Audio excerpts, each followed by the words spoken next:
দ্বীনের দাওয়াত শেষ হলো করেছেন হযরত আলী কাররামাল্লাহু ওয়াজহাহু।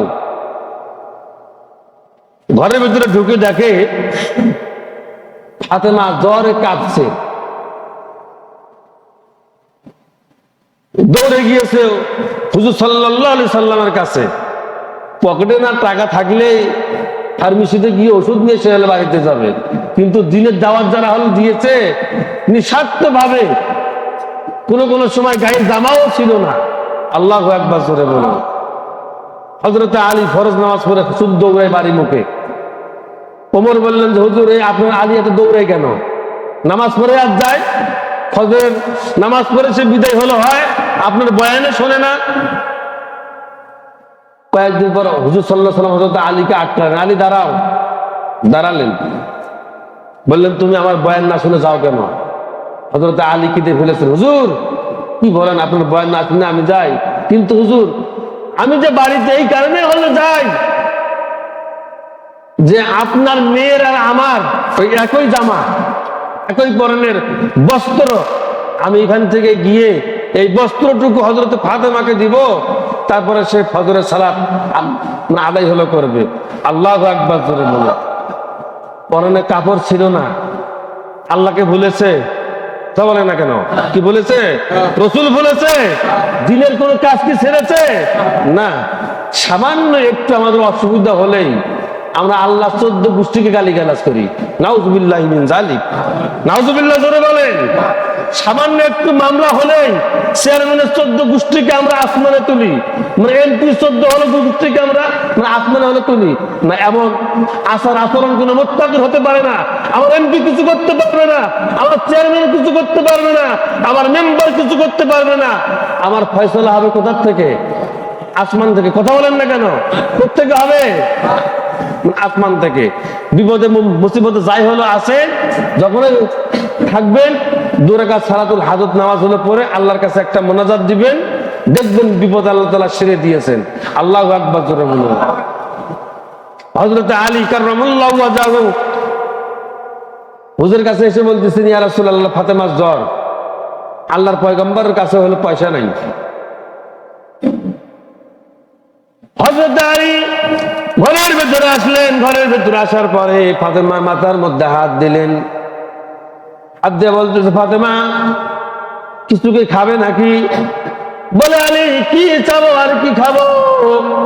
আমি তো আমার সংসারের আয় অবস্থায় বুঝি, ব্যয়ও বুঝি।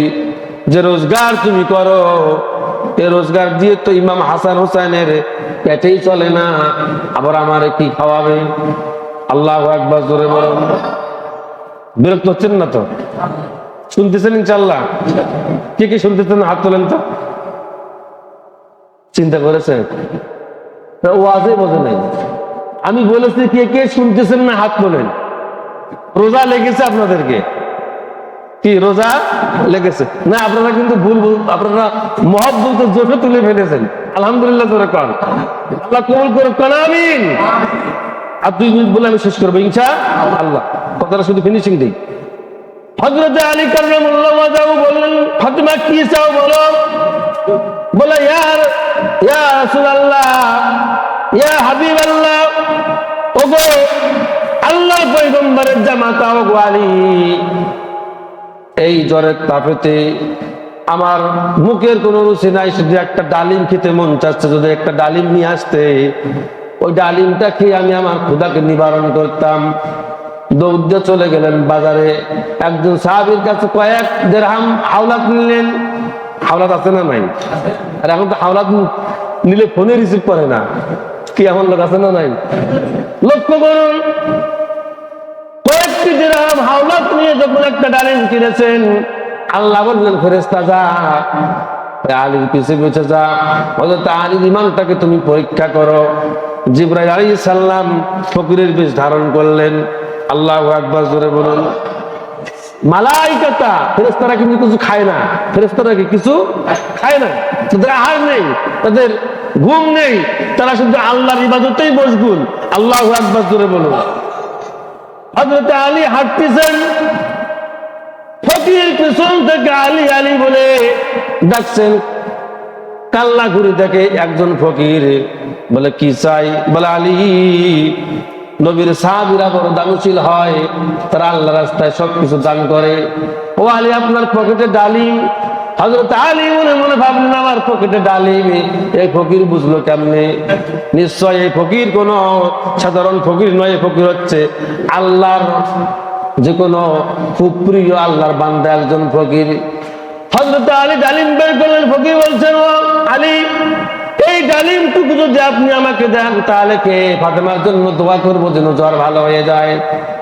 হযরত আলী রাদিয়াল্লাহু তাআলা আনহু আর অবাক হয়ে গিয়েছেন, ফাতেমার জ্বর এই ফকির জানলো কেমনে? আমার পকেটে ডালিমে এই ফকির জানলো কেমনে? হযরত আলী বলছেন, এ ফকির, গোটা ডালিম তোমাকে দিতে পারি না, আমি অর্ধেক করে তোমাকে অর্ধেক দিব, আর অর্ধেকটা ফাতেমার জন্য নিয়ে যাবো। বলে ঠিক আছে, আমি রাজি আছি।